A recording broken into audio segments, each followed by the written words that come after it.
इसका परचम लेकर आगे बढ़ते जाएंगे। हम सब मिलकर देश के अपने जग में नाम जगाएंगे। एनएसएस का परचम लेकर आगे बढ़ते जाएंगे। जंगल भी है देश की दौलत, आओ पेड़ लगाए हम। जो अनपढ़ भाई बहने हैं उनको आज पढ़ाए हम। श्रम के बल पर भारत नया बनाए हम। हर भारतवासी के दिल में प्यार का दीप जलाएंगे। एनएसएस का परचम लेकर आगे बढ़ते जाएंगे। वंदे मातरम, वंदे मातरम, वंदे मातरम, वंदे मातरम। मकसद अपना तन मन धन से देश की सेवा करना है। कमजोरों और मजलूमों की हमको रक्षा करना है। जो भी खिदमत हो सकती है फर्ज है अपना करना है। हम भी क्या कुछ कर सकते हैं, दुनिया को दिखलाना है।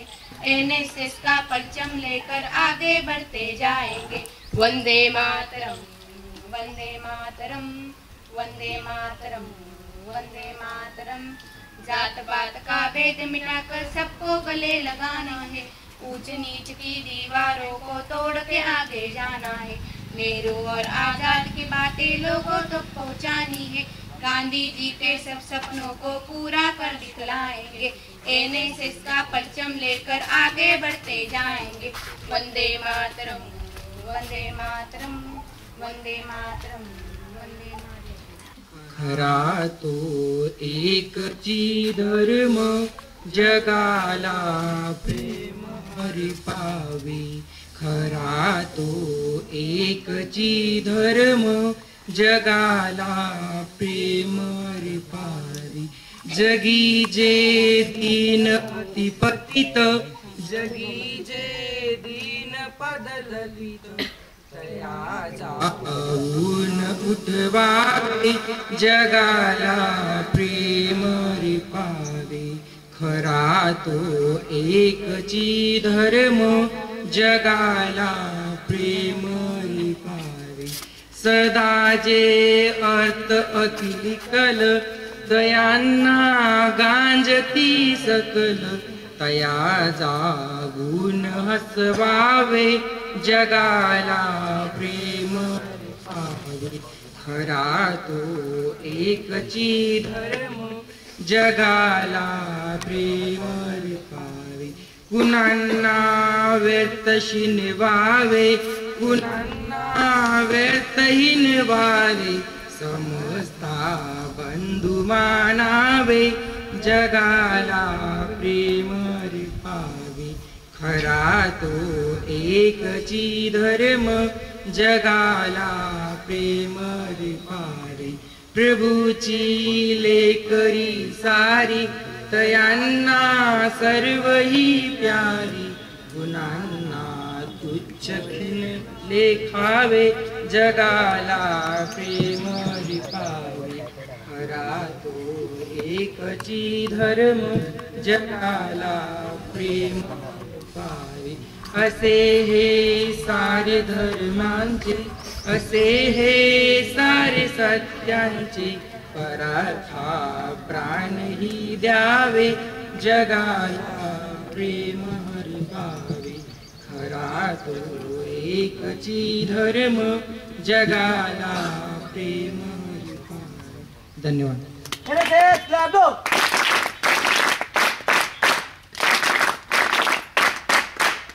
धन्यवाद दिगंबर, धन्यवाद दीपक।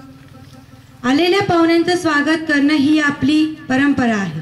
आजच्या या विशेष हिवाळी श्रम संस्कार शिबिराच्या या सत्राचे आपल्या शिबिराचे सहाय्यक अधिकारी डॉक्टर रखवार सर अध्यक्ष यांचे स्वागत करण्यासाठी मी सोनवणे समाधान वाल्मिक यांना बोलवते आहे। श्रीफळ व शॉल देऊन त्यांनी रखवार सरांचे स्वागत करावे।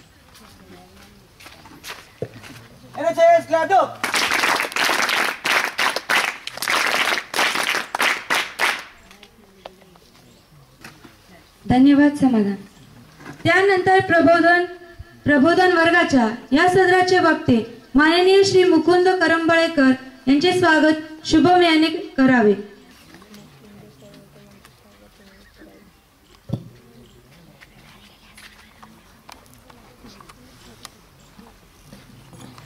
NSS Clap 2.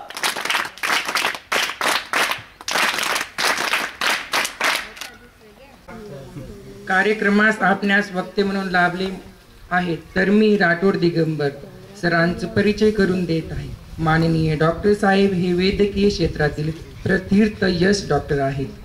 निष्णात स्त्रीरोग स्फूर्ती तज्ज्ञ आहेत. तसेच वैद्यकीय क्षेत्राबरोबर त्यांना कलांक क्षेत्राची देखील आवड आहे.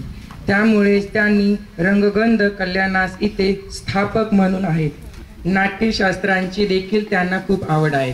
त्याचबरोबर आजच्या कार्यक्रमाचे अध्यक्ष स्थान प्रोफेसर नकवाल सर हे NSS सहाय्यक अधिकारी आहेत.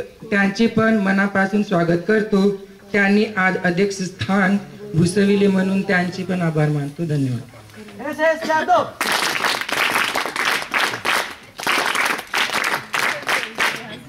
सामाजिक बांधिलकी जपणारा आजचा तरुण देखील भानावर असण्याचा विचार करतो. यासाठी उत्तम माध्यम म्हणजे पटनाट्य होय. यालाच पटनाट्यातून जनजागृती कशी करावी याविषयी सखोल मार्गदर्शन करावे मी आमंत्रित करते मुकुंद करंबळकर सर यांना.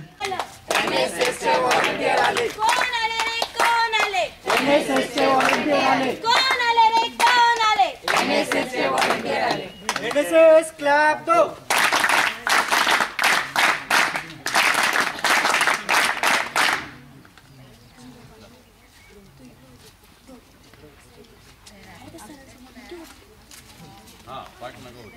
नमस्कार नमस्कार काका, नमस्कार मावशी, नमस्कार सगळ्यांनाच मा नमस्कार. नमस्कार, मी गौरव दत्तात्रय गोष्टी नानासाहेब यशवंतराव नारायणराव चव्हाण कला विज्ञान वाणिज्य महाविद्यालय चाळीसगाव येथून आपल्यासमोर एक पथनाट्य सादर करतो. पथनाट्याचं नाव आहे एड्स जनजागृती.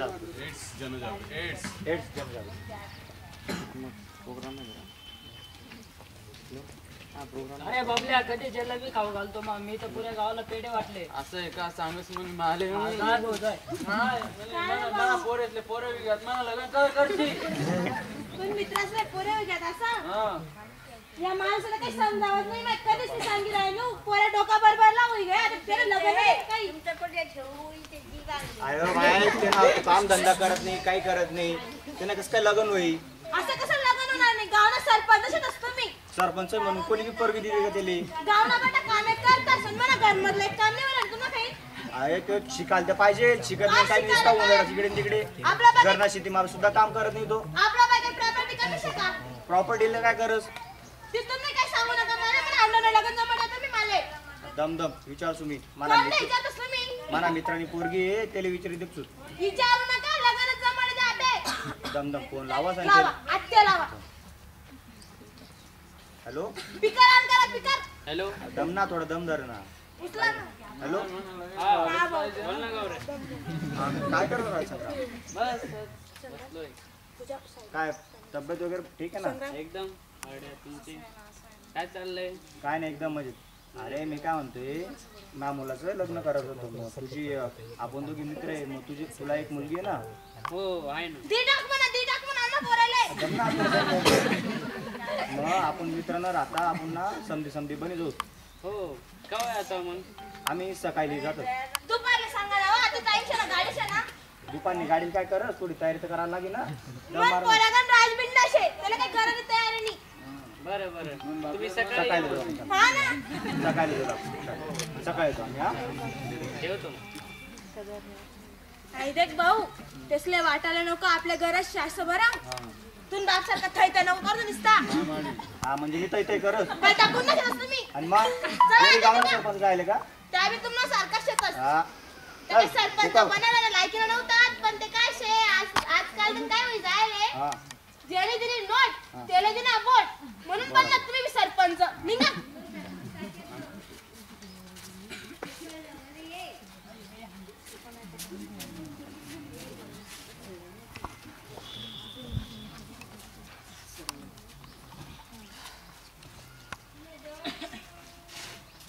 या बसा बसा.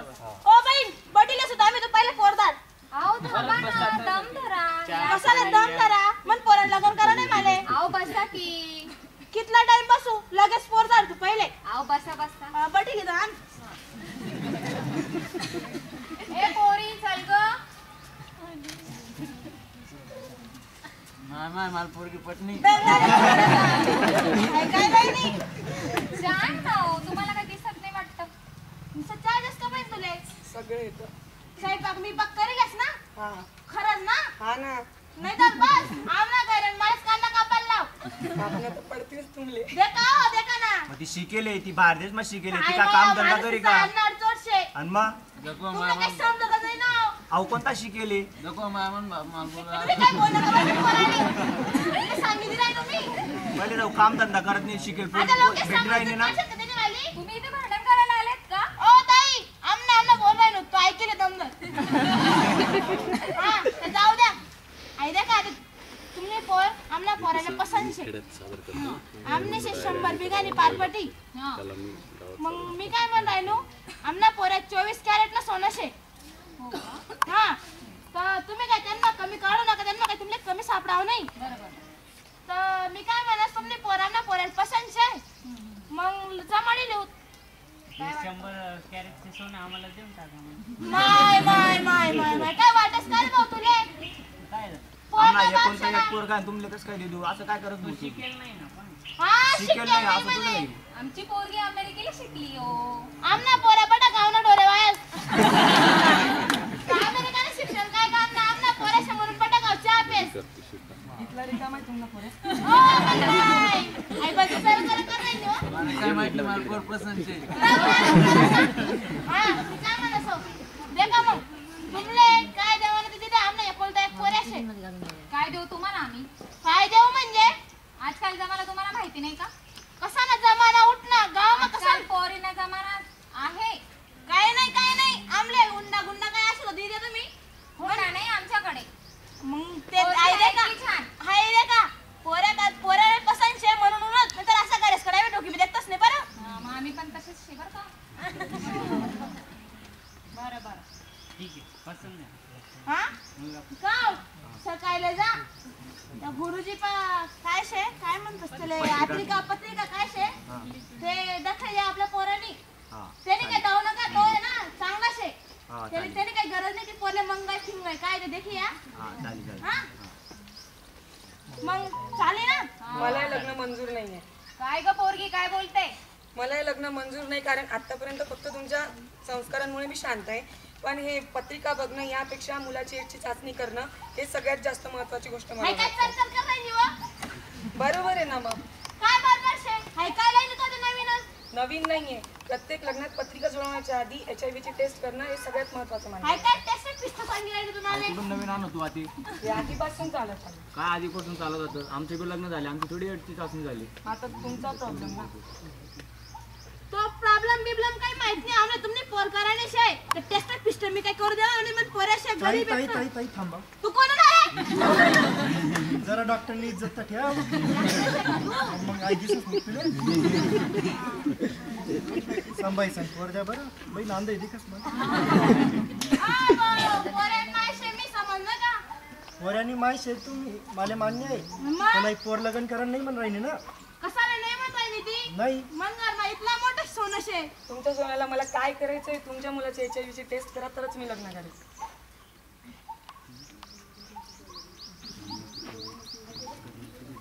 करताय की नाही? टेस्ट पिस्ट काही माहित नाही मला करलीच पडी तुम्ही नाही काही करा. नाही तर मी लग्न करावं नाही. त्यांची दोघांची टेस्ट ही करावीच लागेल आम्ही हे करू दे ना मी आज गंमत पोरले काय ते मला से लस ते बाया येत व गल्ली गल्ली फिराले त्याच ना पण लस काय टोची नाही हाय टेस्ट पिस्ट नाही करू दे मी डॉक्टर साहेब बरोबर म्हणताय HIV टेस्ट करावं लागेल आमचं. मी नाही करू दे मग सोन्यासारखं पोरा द्यायला काय जाय मी मग काय प्रॉब्लेम आहे करायला? खड्डा मिड्डा पडणार तर काय करू मी ज्या वेळेला सोन्यासारख्या मुलाला HIV चा आजार होईल ना त्यावेळेला तो सोन्यासारखा मुलगा एका गंजलेला सोन्यासारखा होईल अरे भाऊ इथं दडदाकट पोराशे म्हणाला तुला काय सांगू मी आता आखू तुम्हाला जर यांचं दोघांचं लग्न लावायचं असेल तर सर्वात आधी या दोघांची HIV टेस्ट करावी लागेल. हाय भानगड शे काय पण याच्या टेस्ट ऐका नाही का ऐका मग HIV हा एक विषाणू आहे आणि हा विषाणू नवविवाहित जोडप्यांच्या किंवा एका लैंगिक संबंधातून हा विषाणू आपल्या शरीरात प्रवेश करत असतो आणि यावर जर 72 तासामध्ये उपचार नाही घेतला तर तोच रोगी हा मृत्यूच्या दारात जाऊ शकतो.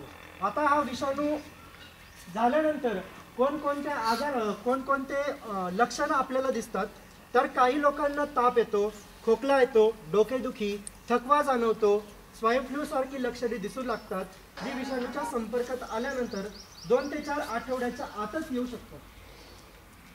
विषाणू जसजसा वाढत जातो तसतसे लक्षणांमध्ये लिम्फ नोड्स सुजणे, वजन कमी होणे, अतिसार आणि रात्री घाम येणे यांचा समावेश होतो. आता मला या कुटुंबाकडे बघितल्यानंतर असं वाटतंय की आत्ताचं जे युग आहे ते 21व्या शतकामध्ये विज्ञानाच्या मार्गाने न जाता यांच्यामुळे अंधश्रद्धेच्या मार्गाने जातंय.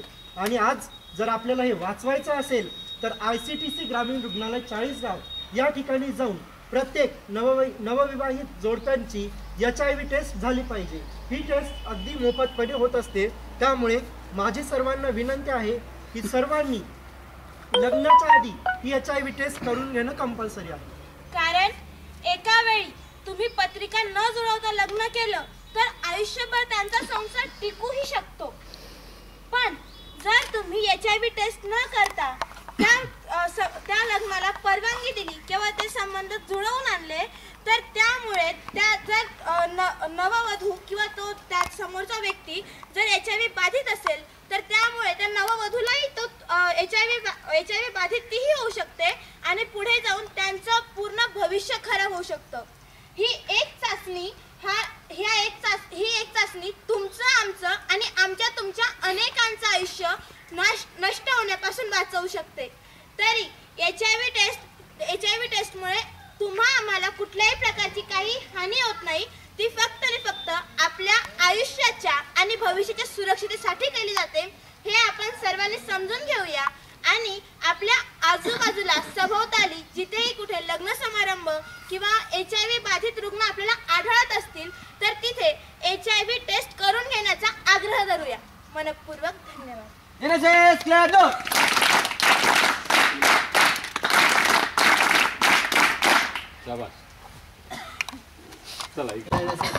आता तुम्ही एड्स बद्दल जे बोललात त्याच्यामुळे एक वेगळी गोष्ट मला आठवली की ह्या जानेवारीमध्ये आपला हा जो जानेवारी महिना आहे तो कॅन्सर अवेअरनेस मंथ म्हणून सुद्धा हे केला जातो. आणि स्त्रियांच्या मधला जगभरामध्ये 4थ्या क्रमांकाचा असलेला आणि भारतामध्ये 2ऱ्या क्रमांकावर असलेला सर्व्हायकल कॅन्सर म्हणजे गर्भपिशवीच्या तोंडाचा कॅन्सर हा खूप महत्त्वाचा कॅन्सर मानला जातो.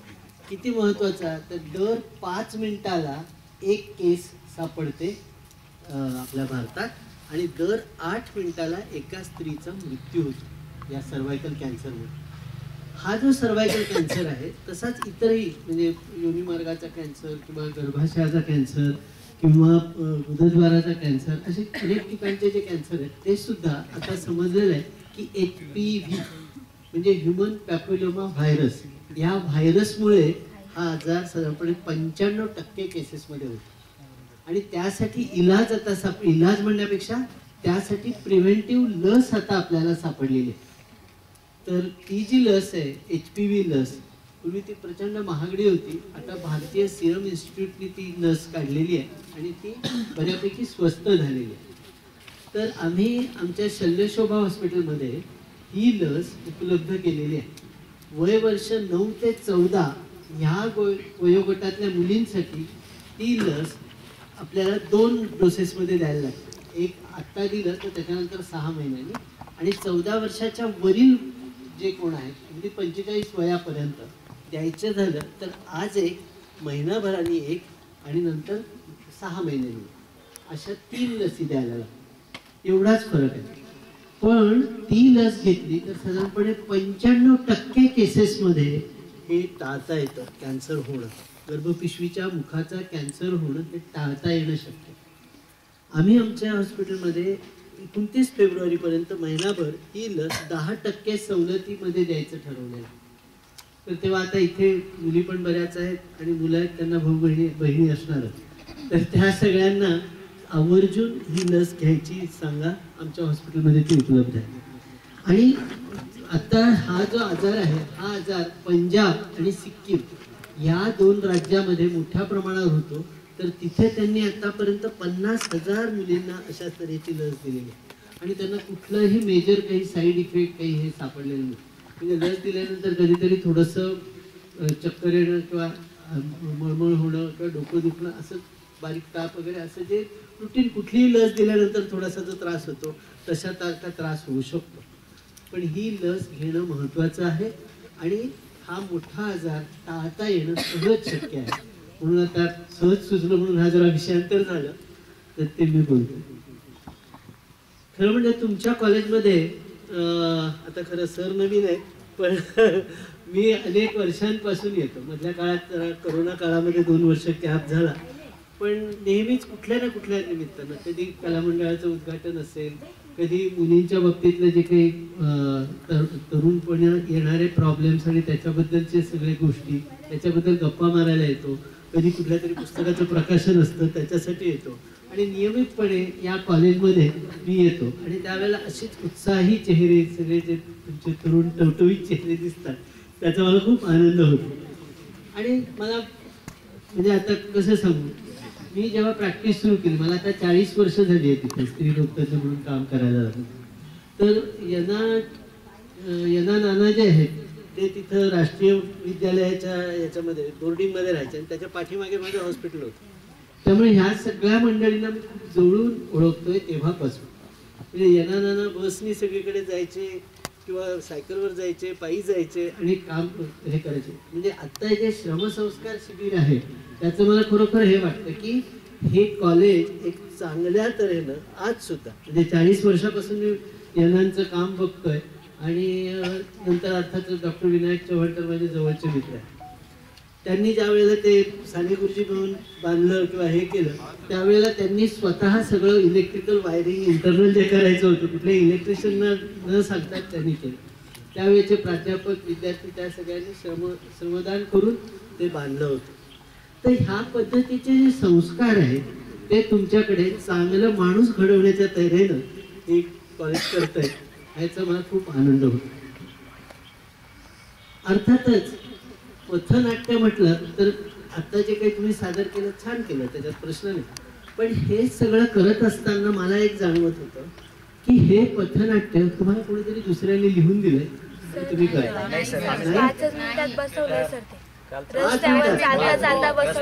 ओके ठीक आहे बरं. ह्या विषयावर तुम्ही एड्स या विषयावर काय काय अभ्यास केला किंवा काय हे केलं? सर काल आम्हाला जसं तुम्ही आज माहिती देण्यासाठी आले तसे शिक्षक म्हणजे जे मान्यवर आले होते ना त्यांनी एड्स विषयी सांगितलं. मग आमचा म्हणजे विषय दुसरा होता ठरलेला पथनाट्यासाठी पण आम्हाला असं वाटलं की जर आम्ही आज इथे शिकलो तर गावात जाऊन आम्ही तीच माहिती लोकांपर्यंत पोहोचवायला. अच्छा बरं आम्ही ठीक आहे ना. तुम्ही हे केलं जो काय 5 मिनिटात बसून तयारी केली आनंद छान केलं. म्हणजे विशेषतः मला त्याच्यामध्ये तुम्ही गावातल्या माणसाला आवडेल अशा तऱ्हेचं त्याचा टोन ठेवला, त्या पद्धतीनं बोललात है ना. हा आनंदाची बाब आहे, चांगली गोष्ट तुम्ही केली. आणि एड्सच्या बद्दल बोलताना तुम्हाला जी काही इन्फॉर्मेशन काल त्या एका व्याख्यानातून मिळाली त्याचा तुम्ही पुरेपूर वापर केला.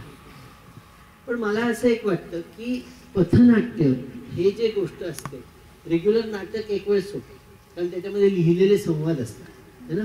रेडीमेड असं सगळं तुमची संहिता असते, तुम्ही तिथे सादर करता है ना. आणि सादर करत असताना आधी खूप दिवस तालमी केलेल्या असतात, डायरेक्टर असतो, नेपथ्य, प्रकाश योजना, वेशभूषा, रंगभूषा या सगळ्या गोष्टी सोबत असतात आणि एवढं सगळं हे करून तुम्ही रंगमंचावर जाऊन तिथे ते नाटक सादर करता. पण तिथे नाटक सादर करत असताना तुम्हाला समोर प्रेक्षक कोण असतात तर ज्यांनी तिकीट काढून आलेले है ना. त्यामुळे ते बसणाऱ्याची गॅरंटी असते आहे की नाही. पैसे घातले आले आपण इथे छान कपडे घालून छान तयारी करून तिथं आलोय बसायला तर ते बसतात है ना. अगदीच काही हे झालं गोंधळ झाला किंवा काही गडबड झाली नाटक फारसं नाही आवडलं तर मध्यंतरापर्यंत तरी बसतात. पण तुमचं जे पथनाट्य करणं आहे हे जरा अधिक अवघड आहे. अधिक अवघड आहे म्हणजे का अवघड आहे, तिथे प्रेक्षक तुम्हाला जमा करायचे ठीक आहे. तुम्ही हे सगळे नाटकाच्या ज्या ज्या गोष्टी आहेत, प्रकाश योजना असेल, नेपथ्य असेल, ज्या ज्या गोष्टी तुमच्याकडे आहेत नाटक सादर करण्यासाठी त्या सगळ्या झुगारून देऊन त्या सगळ्या सोडून देऊन तुम्ही बाहेर येत आहे, गावामध्ये येत आहे, जी तुम्हाला प्रेक्षक कोण आहे माहीत नाही, रस्त्यावर येतात. पथनाट्य म्हणजे बस स्टँडच्या जवळ जाल, रेल्वे स्टेशनच्या तिथे कराल, जिथे जरा बाजार आहे तिथे कराल, जिथे गर्दी आहे असं बघून तिथे जाऊन कराल. त्या लोकांना तुम्हाला आकर्षित करायला है ना. आणि दुसरी गोष्ट, तो जो विषय आहे, ज्या विषयाबद्दल तुम्हाला पथनाट्य करायचं, त्या विषयाबद्दल तुमची खूप चांगली तयारी पाहिजे. तुम्हाला म्हणजे आता एखाद्या प्रेक्षकाने काहीतरी बोलला, विचारलं त्यांनी, तर तुम्हाला एड्स बद्दलची पूर्ण माहिती पाहिजे. तर अशा वेळेला म्हणजे तुम्ही तयारी करायला पाहिजे. दुसरी गोष्ट, ह्या विषयाबद्दल आत्मीयता पाहिजे आणि स्वतःची इन्व्हॉल्वमेंट पाहिजे. म्हणजे आता अनेक विषय असतात आपले, व्यसनमुक्ती आहे, अंधश्रद्धा निर्मूलन आहे ना, स्वच्छता, आरोग्य, स्त्री पुरुष समानता आहे, हुंडाबळी आहे, गर्भलिंग निदान आहे, मोबाईलचे दुष्परिणाम आहे. कुठल्याही सामाजिक विषयावर तुम्हाला जर जनजागृती करायची असेल तर पथनाट्य करता येतं. पण एखाद्या वेळेला आपल्याला सांगता येईल की समजा व्यसनमुक्तीबद्दल बोलायचं आहे आणि तिथे आलेला माणूस तो तंबाखू तोंडात घालून बोलतोय, कुणी ऐकेल का? ऐकेल नाही. आपल्याला माहिती आहे की आदल्या दिवशी पेपरमध्ये बातमी आली आहे की एखाद्या माणसाने आपल्या बायकोला मारलं, पोलिसात केस झाली आहे, आणि आज तो सांगतो स्त्री पुरुष समानतेवर भाषण देतोय. ऐकेल का तो? आहे ना. त्यामुळे ज्या गोष्टीबद्दल गांधीजींकडे म्हणे एकदा एक बाई गेली आणि म्हणाली की डॉक्टरांनी याचे गुळ बंद करायला सांगितलं, ठीक आहे, तर जरा तुम्ही सांगा तर ऐकेल तो. गांधीजी म्हणाले आज नाही सांगत मी, 15 दिवसांनी. तर 15 दिवसांनी ते गेल्यानंतर बघितलं तर ते म्हणाले बाळ आजपासून गुळ खाऊ नको. हो, एवढं एक वाक्य त्यावेळेला बोलले असते, एवढे 15 दिवस कशाला घेतले असते म्हणे. तर ते म्हणाले की ह्या 15 दिवसात मलाही गुळ खूप आवडत होता, तर मी 15 दिवस गुळ बंद केला आणि मग त्याला सांगितलं. आता मला त्याला सांगायची हे आहे ना, सांगायचा अधिकार, आणि मग त्याने ते ऐकलं. त्यामुळे ज्या विषयावर पथनाट्य करायचं ते आपल्या अंगात असं भिनलेलं पाहिजे, ठीक आहे, मग ते अधिक चांगलं होतं. कुठल्या रंगमंचावरचं नाटक असो किंवा पथनाट्यही असो, ठीक आहे, त्याच्यामध्ये मेक बिलीव्ह म्हणजे समोरच्या माणसाला हे पटलं पाहिजे.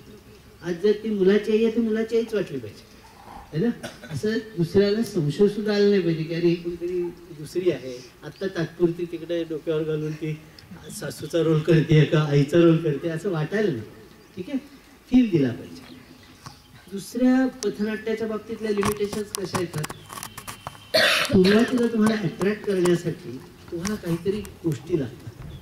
कधी तुम्ही ढोलकी घेऊन येतात, लेझिम घेऊन येतात, हार्मोनियम असते कधी कुणाकडे, काहीतरी असं एकतारी असते किंवा काहीतरी वाद्य असतं, काही ना तरी टाळ्या वाजवून तुम्ही गोल फिरता आणि हे करता, लोकांना अट्रॅक्ट करून घेता, ठीक आहे. आणि त्याच वेळेला छोट्या छोट्या जिमिक्स वापरायला लागतात किंवा छोटे छोटे साधनं वापरायला लागतात. टोपी घातली की पुढारी होतो, है ना.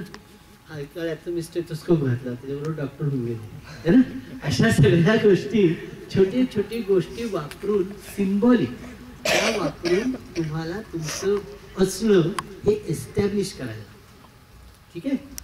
आता ह्याच्यामध्ये पुढचा भाग कसा आहे, तुम्ही आत्ता जे काही केलं छान केलं, त्याच्याबद्दल मला मुळीच हे म्हणायचं नाही काय, पण ते करत असताना तुम्ही लोकांना नुसते उपदेश करताय असं वाटून उपयोग. त्याच्यामध्ये नाटक आलं पाहिजे. अर्थात तुम्ही त्याच्यामध्ये कन्फ्लिक्ट मांडलं की सासूनी लगेच माझ्या मुलाचं लग्न झालंच पाहिजे हे ते वगैरे, पण त्या एड्स या विषयाशी जे काय आहे त्याच्याशी निगडीत काही जर आलं असतं, म्हणजे समजा एक एड्सचं हे झालेलं आहे, 2 प्रसंग केले असते, म्हणजे एड्सचं लग्न केलं बिना टेस्टचं आणि मग दुसऱ्याला एड्स निघाला, मुलाला एड्स निघाला, त्याच्यामध्ये काहीतरी प्रॉब्लेम झाला, असं काहीतरी हे केलं असतं तर ते अधिक त्याच्याशी निगडीत ते नाटक झालं असतं. आत्ता मजा कशाची आली, मुलाची आई आहे ना, मुलीची आई, त्यांचं बोलणं, अशी ती मजा झाली. म्हणजे आता कसं सांगायचं, काही काही याच्यामध्ये असं सगळं वाईट वाईट वाईट वाईट लिहिलेलं असतं, भानगडी लिहिलेलं असतं, सगळ्या शेवटी असं करू नका हं एवढं म्हटलेलं असतं. तर ते उपयोगाचं नाही ना.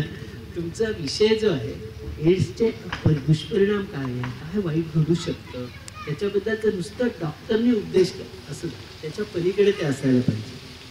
दुसरी गोष्ट त्याच्यात नाट्याची एखादी छोटीशी गोष्ट सांगतो. एक चेल्लुवी नावाचा सिनेमा होता, त्या सिनेमामध्ये सोनाली कुलकर्णीनं रोल केला होता. तिच्या आयुष्यातला पहिला सिनेमा सोनाली कुलकर्णी. तर त्या चेलुवी सिनेमामध्ये असं होतं, एक मुलगी असते सुंदर दिसणारी, तिच्या अंगात अशी एक क्षमता असते की तिनं एक पाणी अंगावर घेतलं, मंत्र म्हटला की तिचं असं सुंदर असं पारिजातकाचं झाड होतं. ते त्या राजाने बघितलेलं असतं आणि तो तिला म्हणतो की मला हिच्याशी लग्न करायचं. लग्न केल्यानंतर तो बघतो, हे करतो, तिला परत एकदा प्राजक्ताचं झाड व्हायला लावतो आणि छान सगळं त्यांचं चाललेलं असतं. पण त्या राजाची बहीण जी आहे तिनं बघितलेलं असतं, सॉरी राजकुमाराची जी बहीण आहे तिनं बघितलेलं असतं की यांनी ही अशी झाड होऊ शकते. तिचे मित्रमैत्रिणींना बोलवते, ही करते आणि तिला हट्ट धरून तिला झाड व्हायला. तिला सांगितलं झाड नाजूक आहे, त्याला काही धक्का लावायचा नाही, हे करायचं. आणि मग ती जी करते ती होते, प्राजक्ताचं झाड होते, पण थोडं काय करायचं सांगितलेलं असतं. पण ही जी मुलं आहेत ते ऐकत नाही, तिच्या अंगाखांद्यावर खेळतात, तिच्या फांद्या तुटतात, सगळं हे होतं, नुकसान होतं. आणि मग जेव्हा पाणी करून जिवंत होता ती बाई होऊच शकत नाही. तिचं फक्त डोकं राहतं, जिवंत राहतं आणि खाली फक्त एक ओंडका. आणि मग वेगवेगळ्या गोष्टी घडत घडत घडत खूप गोष्टी वेगवेगळ्या घडत जातात. तर ती जी मुलगी हे झालेली असते, ओंडका झालेली असते, हा तिला घेऊन येतो आणि ती सांगते की कशा तऱ्हेनं परत तिचं हे होऊ शकतं, परत तिचं रूपांतर मुलीमध्ये होऊ शकतं हे ठरवण्यासाठी ती घेऊन येतात. ठीक आहे. आणि ज्या ठिकाणी घेऊन येतात तिथे आल्यानंतर ते बघतात तर ते तिथलं सगळं जे सामान आहे, आपलं झाडं आहेत, हे त्या राजाने तिथं महाल बांधण्यासाठी म्हणून झाडं तोडून टाकलेली आहेत. त्यामुळे आता परत ती कधीही बाई होऊ शकणार नाही असं त्यांच्या लक्षात येतं. तेव्हा तो मुलगा म्हणतो, राजकुमार म्हणतो, हाय राज्य नको, आपल्याला काही नको, मी तुला घेऊन जाईन अशा ठिकाणी जिथे लोक झाडं तोडत नसतात. लक्षात आलं? म्हणजे आज सुद्धा मला तो सिनेमा आठवून माझ्या अंगावर काटा उभा राहिला. अशा तऱ्हेचं तुमचं प्रेझेंटेशन असलं पाहिजे. ठीक आहे. म्हणजे त्या विषयाशी निगडीत काहीतरी असं नाट्य उभं राहिलं पाहिजे ज्याच्यातनं तुम्हाला असं वाटलं पाहिजे की नाही हे मी करणं चूक आहे. ठीक आहे. दुसरं पथनाट्यामध्ये एक असतं म्हणजे उत्स्फूर्तता. तुम्हाला तिथल्या तिथे बोलायचं असतं, तिथल्या तिथे सांगायचं असतं. त्यामुळे त्या विषयाची तयारी, मगाशी म्हटलं तर खोलवर तयारी पाहिजे आणि लोक जे असतात ते इन्व्हॉल्व केले पाहिजेत. एक लक्षात घ्या, आपल्याला असं वाटतं की लोकशाही म्हणजे एकदा मतं दिली 5 वर्षांनी, एकदा खासदार झाले, आमदार झाले की संपलं. तसं नाही. ह्याचं जे आहे म्हणजे आपण म्हणतोच की सामाजिक जनजागृतीसाठी त्याचा उपयोग आहे, पण खरं म्हणजे खरी लोकशाही एस्टॅब्लिश करण्यासाठी, लोकांची मतं अनेक ठिकाणी पोचवण्यासाठी, लोकांची मतं बदलवण्यासाठी, लोकांचा ह्या सगळ्या परिस्थिती व्यवस्थेमधला सहभाग वाढवण्यासाठी पथनाट्य हे फार मुख्य असं हे आहे, समजलं, माध्यम आहे. तर त्यामुळे जेव्हा तुम्ही लोकांशी हे सगळं असं पथनाट्य सादर कराल एड्सबद्दल, तेव्हा त्यांच्या मनात असलेल्या शंका, त्यांच्या मनात असलेल्या गोष्टी आणि त्यांच्या मनातनं जसं हिनं म्हटलं तसं त्या मुलाची आई म्हणजे थोर, मुलीची आई म्हणजे कमी दर्जाची वगैरे, ह्या सगळ्या गोष्टी गेल्या पाहिजे. अर्थात मला मान्य आहे, एक नाटक केलं आणि एकीकडे सादर केलं की झालं, सगळे लोक सुधारले असं होत नाही. लोक विचार करायला लागतात, लोक त्यांच्या समस्यांवरती मार्ग शोधायला लागतात आणि ते मार्ग शोधण्यामध्ये आपण त्यांना मदत करतो आणि मग ते लोक समाज बदलवतात. एकदम रात्रीतनं असा समाज बदलत नाही. ठीक आहे. तर आपलं पथनाट्य ह्या दिशेनं जायला पाहिजे. आता माझा वेळ खरं संपत आलाय, पण वेळ जो आहे तो 15-20 मिनिटं किंवा अर्धा तास असाच वेळ पथनाट्याचा असावा, कारण लोकांचे क्वेश्चन्स आता आणखी कमी होतात आहे ना. 1 मिनिटाचे शॉर्ट व्हिडिओज किंवा हेच फक्त आवडतात लोकांना, तर तसं नाही. पण आपलं एक 15-20 मिनिटं अर्धा तास असलं तरी पुरे आहे. याच्यातनं खूप गोष्टी आपल्याला शिकण्यासारख्या असतात. मुख्य म्हणजे ज्या वेळेला आपण अशा तऱ्हेनं नाटक करतो, मग ते पथनाट्य असो, नाटक असो, कुठलंही असो, त्याच्यातनं आपली दिशा, आपल्या विचारांची दिशा, आपल्या कामाची दिशा अशी असली पाहिजे की आपण त्याच्यातनं चांगलं माणूस घडलं पाहिजे. मुख्य म्हणजे होतं कसं, आत्तापर्यंतची आपली शिक्षण व्यवस्था जी आहे त्याच्यामध्ये जे माहिती मिळवली ती माहिती आपण त्या परीक्षेमध्ये लिहून काढली, मार्क मिळाले, नोकरी मिळाली, पैसे मिळवले, संपली है ना. चांगलं माणूस घडणं म्हणजे काय, तर पहिली गोष्ट आपण आपल्याला 5 इंद्रिय दिलेली आहे ना. डोळे आहेत, कान आहेत, जीभ आहे है ना, गंध आहे आणि स्पर्श आहे. ह्या 5ही इंद्रियांनी आपण काही करतो का है ना. ह्या 5ही इंद्रियांनी आजूबाजूला घडणाऱ्या ज्या घटना आहेत, परिस्थिती आहे, येणाऱ्या गोष्टी आहेत, ह्या सगळ्या आपण ॲब्सॉर्ब केल्या पाहिजे. छोटं मूल कसं करतं तशा तऱ्हेने आपलं हळूहळू आपण मोठं होत जातो. आपण लक्षच देत नाही आजूबाजूला काय चाललं है ना. तर त्या आजूबाजूच्या गोष्टींचं आपण ऑब्झर्वेशन करत राहिलं पाहिजे. घडणाऱ्या गोष्टी आपल्याला समजल्या पाहिजे. ठीक आहे. त्या समजल्यानंतर आपल्या मेंदूमध्ये त्याचा विचार केला पाहिजे. जेव्हा तुम्ही मेंदूमध्ये विचार करता त्यावेळेला तुम्हाला ज्ञान मिळतं. जे ज्ञान आजकाल आपण बघतच नाही, नुसती माहिती बघतो. ठीक आहे. ते ज्ञान मिळाल्यानंतर ते ज्ञान जेव्हा तुम्ही आचरणात आणता, तुम्ही काम करत असताना तुमच्या नेहमीच्या व्यवहारात, रोजच्या व्यवहारात, जसं मी म्हटलं स्त्री पुरुष समानतेवर भाषण करणार म्हणून घरी जर बायकोला मारत असेल तर उपयोग नाही है ना. तसंच ते आहे. तर ते जर तुम्ही आचरणात आणायला लागला तर तुम्हाला शहाणपण मिळालं असं शक्य आहे. ठीक आहे. तर ही गोष्ट आपण मिळवणार आणि आपण चांगला संवेदनशील माणूस होणार आहोत हे पहिल्यांदा लक्षात घ्या. आपल्या नाटकाची दिशा, आपल्या नाटकात काम करण्याची दिशा, पथनाट्याची दिशा ही असली पाहिजे. आणि मग होतं कसं, नाटक करत असताना पहिल्यांदा तुम्ही ती जी भूमिका करताय ती भूमिका समजून घेतलं पाहिजे. त्या व्यक्तीचं व्यक्तिमत्व काय आहे हे समजून घेतलं पाहिजे. त्या व्यक्तीचे इतर ज्या व्यक्ती आहेत त्यांच्याशी नातेसंबंध काय आहेत हे समजून घेतलं पाहिजे. परिस्थिती समजून घेतली पाहिजे. तर ह्या परिस्थितीमध्ये ही व्यक्ती ह्या नातेसंबंधाशी बोलताना कशी बोलेल, कसा संवाद करेल, त्याचा स्वभाव काय, त्याचा ह्या सगळ्याचा बारकाईने जेव्हा विचार करायला लागाल त्यावेळेला तुम्ही खरं माणूस समजून घ्यायला लागला. आणि माणूस समजून घ्यायला लागला तर तो संवाद चांगला होईल आणि त्याच्यामध्ये संवेदनशीलता येऊ शकेल आणि चांगलं माणूस घडू शकेल.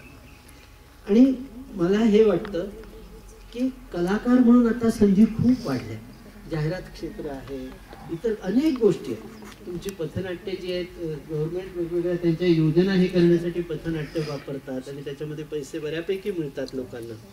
म्हणजे मी आता बऱ्याच गोष्टी हे केल्या होत्या, सांगायच्या होत्या, पण आपला वेळ संभावून हे झाला, वेगळ्या वेगळ्या ह्याच्यात गेला. पण आर्थिक जरी त्याच्यामध्ये मिळणार असेल आणि कलाकार म्हणून व्हायचं असेल चांगलंच आहे, व्हा, निश्चित व्हा. पण कलाकार व्हायचं नसेल तरी असं चांगलं माणूस इतर कुठल्याही व्यवसायामध्ये जाऊ तुम्हाला यश मिळून. त्यामुळे नाटकाची दिशा चांगलं माणूस होण्याकडे असेल तर तुम्ही जीवनात तुमच्या सगळीकडे यशस्वी व्हाल.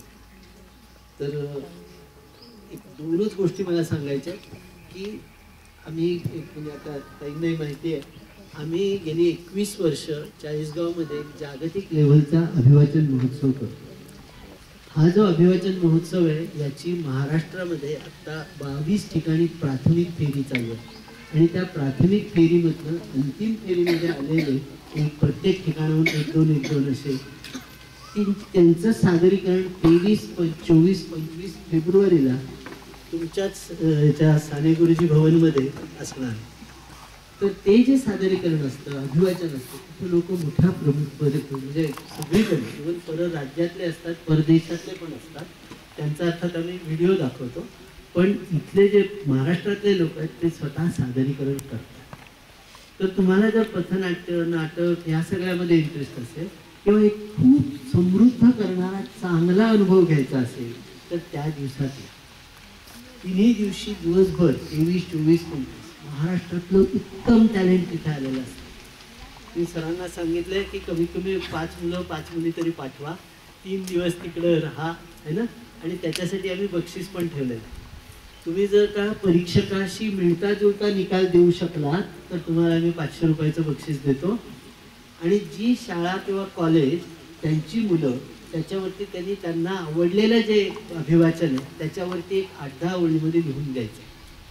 जो गट उत्तम लिहून देईल त्या गटाच्या कॉलेजला किंवा शाळेला आम्ही असा मोठा फिरता चषक, तो चषक आम्ही देतो. ठीक आहे. तर त्यामुळे हा अनुभव तुम्ही सोडू नका. दुसरं एक तुम्हाला काहीतरी छान तुम्ही आता तयार करा. आता मी जे सगळं सांगितलंय ना तो सगळा मनाची विचार करून एक छान नाटक बसवा, करा, दाखवा. चांगलं उत्तम नाच करत असाल तो दाखवा, उत्तम गाणं म्हणत असाल ते दाखवा. आपलं रंगगंधचं यूट्यूब चॅनल आहे, त्याच्यावरही आम्ही खूप चांगल्या चांगल्या गोष्टी टाकतो. त्या यूट्यूब चॅनल सबस्क्राईब करा. त्याच्यामध्ये आजच मी मला देव भेटला म्हणून एक कथा टाकलेली आहे, ती बघा. त्याचं अभिवाचन टाकलेलं. आत्ता सुरुवातीला जे मी कॅन्सरच्या लसबद्दल बोलले त्याची एक काल मी व्हिडिओ टाकलेला. असं जगणं असतं राजा नावाचं एक आमचं सदर आहे.